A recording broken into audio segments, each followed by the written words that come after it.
Hey everyone, it's Andrew Fazekas, the Night Sky Guy, your host for the Night Sky this week for March 11, 2024. Hey guys, guess what? We are exactly 4 weeks away from the total solar eclipse gracing North American skies.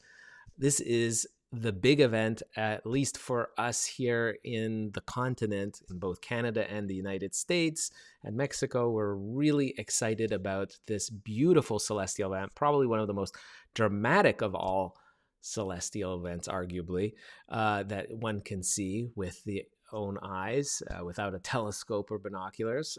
It's really an impressive sight, and we're just 4 weeks away. On April 8th, 2024, mid-afternoon for most folks, we will see the sun completely blocked by the moon along a pathway that is about 185 kilometers across, stretching from Texas through into Canada, through provinces of Ontario, Quebec, and into the Atlantic provinces like New Brunswick.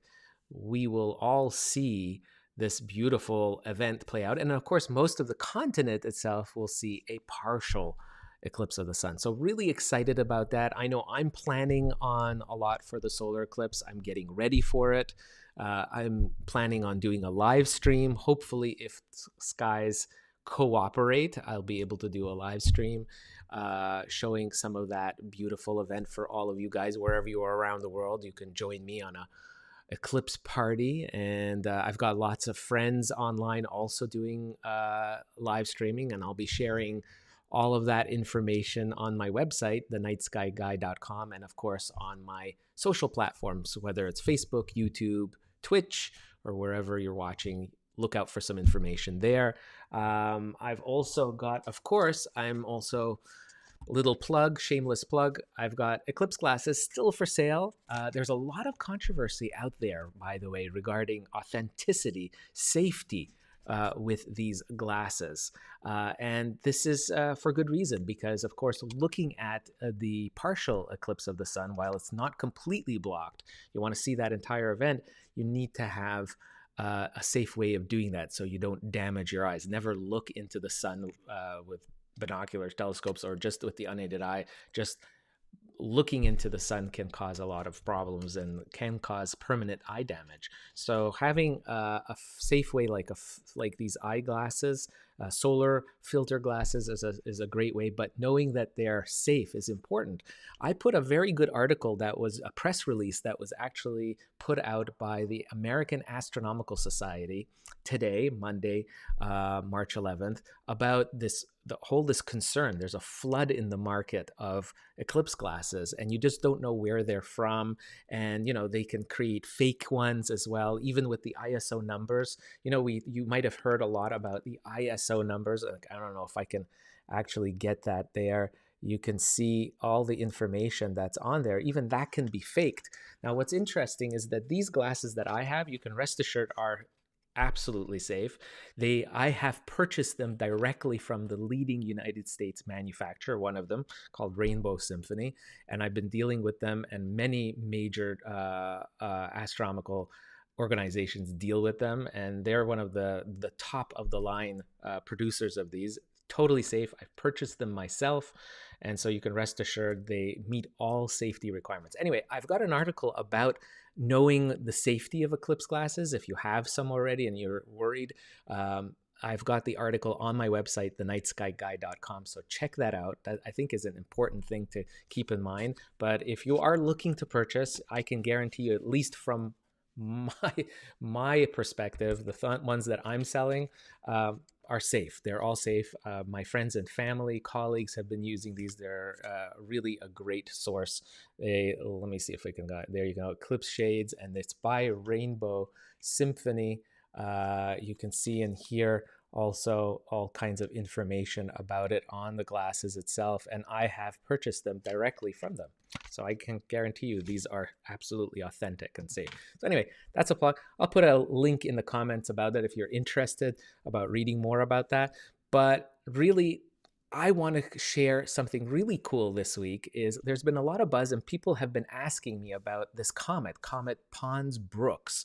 Have you heard of it? I mean, if you've been around my live streams, you know that I've talked about it before. I've mentioned it in previous broadcasts. I'll bring it up again because people are asking about it. And it is a cool comet. And it's a comet that actually you're going to potentially be able to see during the total phase of the eclipse. So if you're under the totality, those precious few minutes, 1 to 3 minutes where it gets dark, the skies during when the moon completely blocks the sun, you may be even able to see this comet. Imagine that, maybe with the naked eye, easy with binoculars.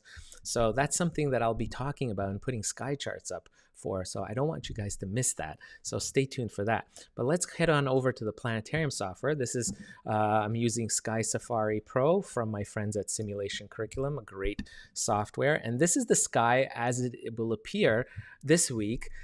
Thankfully, we had a new moon, right? The new moon phase happened yesterday, Sunday, and that makes sense because in a month from now, it'll be new moon again. And guess what? That's when the total solar eclipse will happen on April 8th. So this is a really great kind of setup. It's the last new moon before the one that happens at the eclipse. I mean, it's so exciting, guys. This is really coming very close now.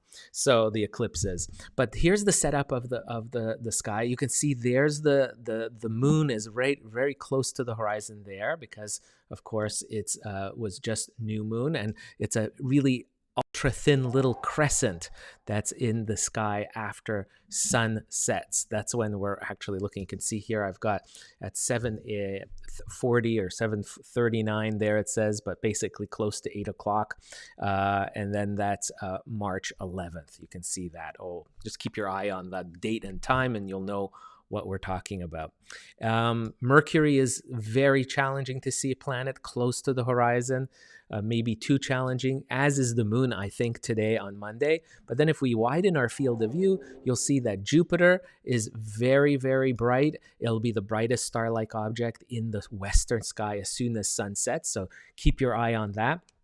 If you want to challenge, hey, Uranus is right next to it. This seventh planet from the sun, the ice giant, is a challenge with naked eye. You have to have really, really clear skies and no light pollution. So most likely, the vast majority of you will not be able to see it with the naked eye. But if you have binoculars, it is an easy target. So check that out. Uranus, it has this definite green, bluish green glow to it. It looks like a green colored star that's near Jupiter. That is Uranus. It's the only greenish colored star around. So that is easy to see. So check that out. That is something really cool. And if we look at the rest of the sky, you'll see there's a comet here, Dren. That is Pons-Brooks. See there, I've got it matched there. Pons-Brooks, let me take this off. I'll just go move it over here. But that's Pons-Brooks over there, right? So there's the head of the comet, the tail of the comet. Of course, it's not visible to the naked eye just yet. It might be, we don't know. Comets are very, very notoriously unpredictable. But this is the best view we'll get of the comet over the course of the next couple of months here on Earth as it's rounding the sun. We won't see the comet come around our neck of the woods in the solar system. If you don't see it now, you'll have to wait until the year 2095. 2095. I don't know how many of us are going to be around here, but yeah, that is Comet Pons-Brooks after sunset in the western part of the sky. Here we go, like an hour. Let's try doing it. An hour after, and you can see it's low to horizon. So the challenge with Pons-Brooks is not its brightness, but how close to the horizon. So you need to find a clear line of sight near the western northwest part of the sky after sunset. Wait until it gets a little bit dark. So you don't have this to deal with, right? This glow from the sunset makes it much more difficult to find the comet. But if you wait an hour maybe after sunset, you'll have that sweet spot for looking for Comet Pons-Brooks. And you can see it's in the constellation Andromeda right there.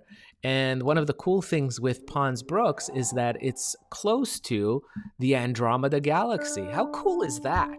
What a great coincidence of two vastly different celestial objects close enough in the sky to make an encounter like this visible. Of course, if you have binoculars, it'll be a lot more interesting to see. Now, just remember, this is a graphical representation, an animation of the comet, right? It's a graphical artistic version. It's not showing us necessarily how the comet actually is in the sky, but this representation might not be too far from from fact in terms of a photographic record of the comet. So if folks are photographing the comet, they are already starting to tend to get pictures of the tail of the comet. It is something that's visible. But what's really cool is that it's near Andromeda galaxy, and this is again Monday, March 11th. If we move this as the days go on, the comet, you can see, is moving. I'm going to just highlight it there, and we go from days. So this is Tuesday, Wednesday, Thursday, Friday. Do you see how the comet is just moving across the constellation slowly as each day progresses? So this is next week, Monday. In a week from now, it's just where the eye of one of the fish in Pisces is. You can see that. And it's getting close to, in next few days, weeks, by Friday the 22nd, it's going past the Pinwheel galaxy. Another great, for those of you that do astrophotography, a great photo op.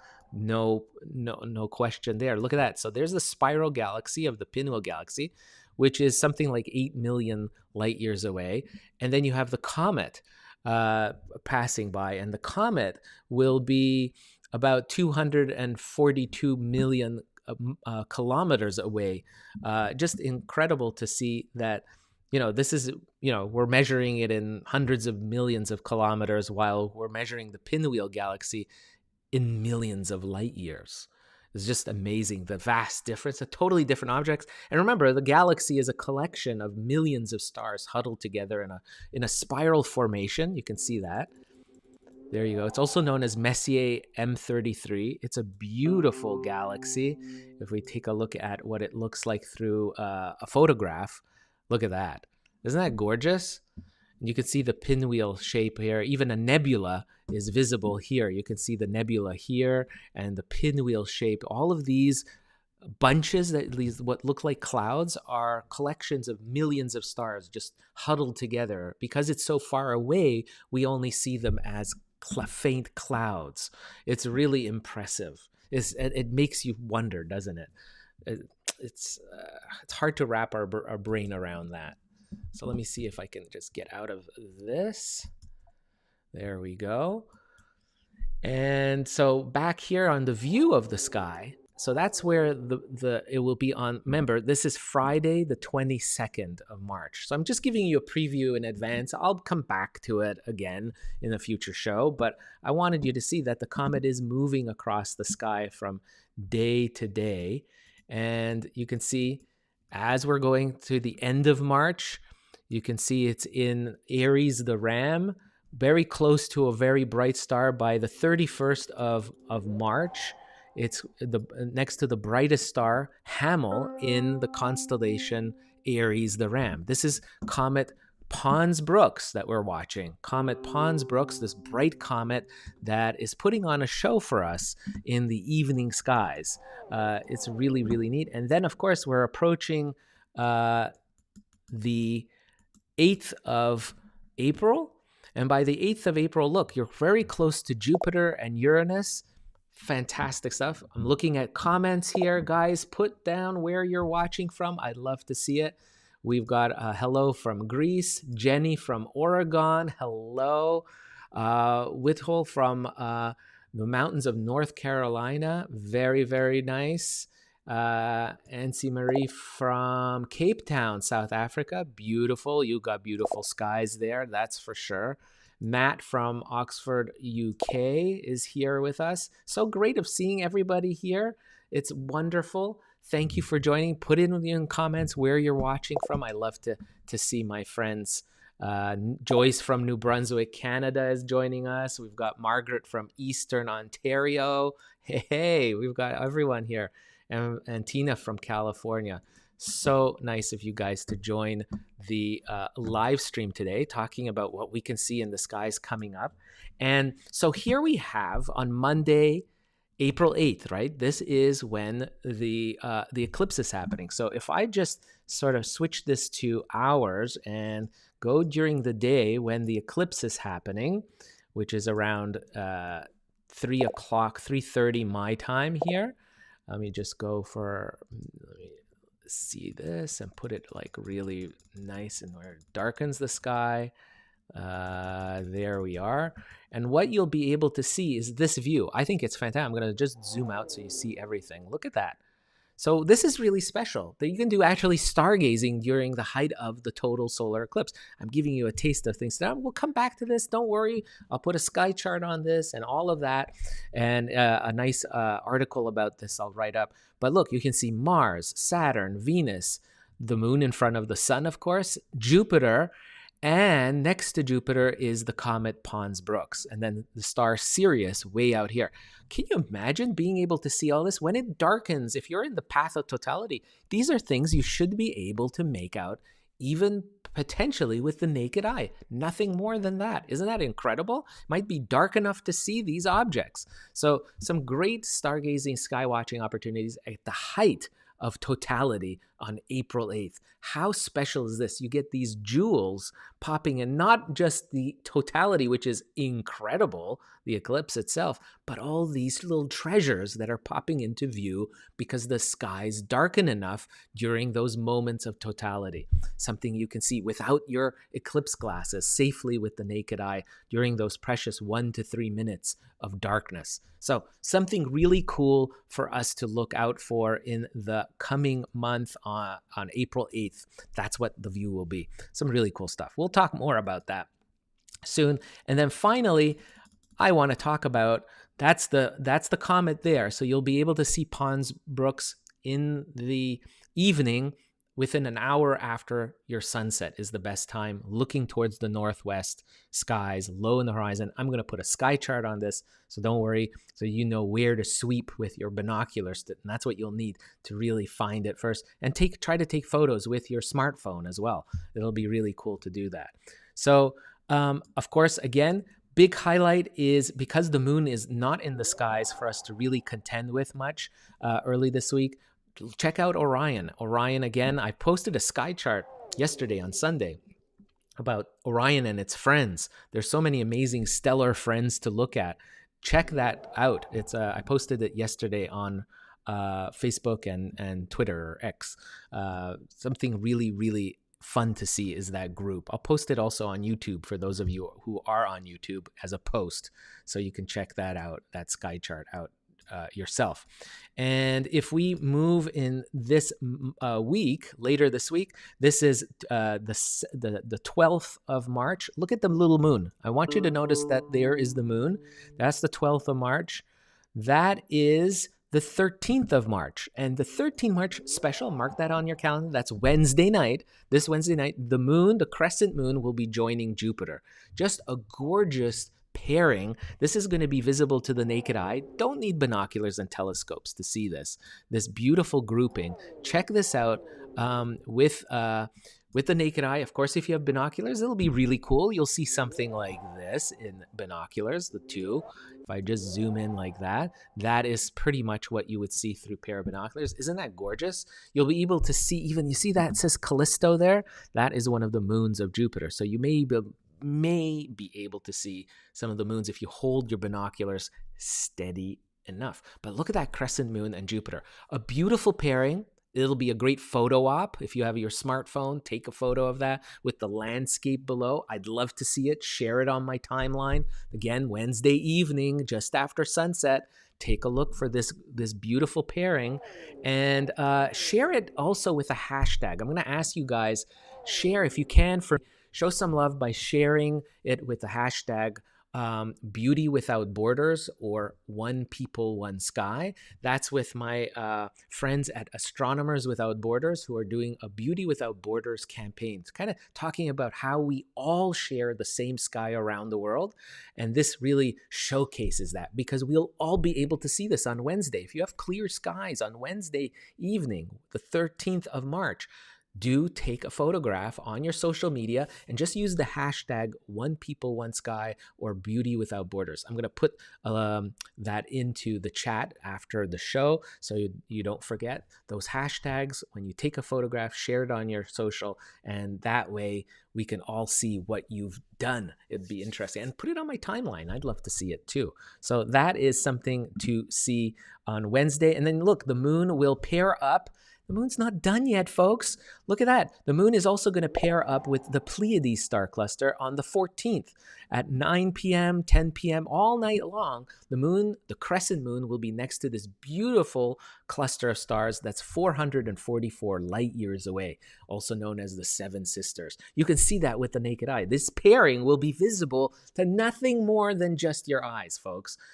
Even if you're in city limits and have light pollution, don't despair. This is something really cool. To see a cluster of stars, more than 400 light years away, takes 400 years, 4 centuries for the light to reach your eye, next to the moon, which is only 1.5 light seconds away. It only takes 1.5 seconds for the light from the moon to reach your eye, while it takes over 4 centuries, that object that next to the moon, on the 14th, Thursday night. So this is Thursday night that the moon is going to be next to it. And then it'll move off and is still in the constellation Taurus the Bull. All this action that I'm talking about is happening in Taurus, the zodiacal constellation. And just absolutely so cool. And then by Saturday, the 16th, you can see the moon is on the tip of the horn, one of the horns of Taurus. Aldebaran here is another bright orange star that you'll notice forming a triangle with Betelgeuse, a nice triangular formation, something that your eye will naturally see, because the human eye kind of forms patterns naturally in the sky. That's how we've made constellations, right? Traditionally, going back thousands of years through all the different cultures, all our cultures around the world have formed these patterns in the sky. And the moon sometimes forms its own little patterns with those stars, those eternal stars, the Betelgeuse and Aldebaran, 2 orange giant elderly stars, by the way, in their life cycles. They're near death, both of these stars. Betelgeuse will explode one day. We don't know when. Could happen tomorrow. Could happen 100,000 years from now. We don't know. But scientists think Betelgeuse is near exploding, becoming a supernova. It's such a large star that gravity will collapse Betelgeuse into something small, and it'll have a bright explosion before that, and that will be visible for two months. Perhaps it'll be as bright as the moon, casting shadows on Earth when Betelgeuse explodes. Won't that be a sight? I don't know if it'll happen in our lifetimes. It could happen 100,000 years from now. We don't know. but we're keeping an eye on Betelgeuse, that's for sure. It's a beautiful, bright orange colored star. And Saturday night, the moon Aldebaran, another bright orange star marking the eye of Taurus the bull, will make this beautiful triangular formation. Don't miss that. So you've got a whole bunch of stuff here, guys. A whole bunch of stuff to see in the skies this week. Again, I love this because there's always something to see. I gave you a taste of what's to come with the eclipse, solar eclipse. Again, if you're interested in getting glasses for the eclipse, I've got them. If you're interested in finding out more about observing, I invite you to check out my book, Backyard Guide to the Night Sky. And I've got Stargazer's Atlas. These two books I'm selling on my website to raise money to help me fund my live streams. These live streams are made possible with your support by purchasing Eclipse glasses or signed dedicated copies of my books. You are directly helping me bring these shows to you every week. So, hey, do some good. Give me some thumbs up, share all that good stuff on social, and sign up make sure you subscribe to my channels. It makes a tremendous difference. Thanks so much for your support and your following. All my friends around the world, I love looking at your comments. I'll be reading them right after the show. Watch for sky charts, all of that stuff. So stay safe and healthy. And until the next video, what do I wish? Clear skies. Bye-bye.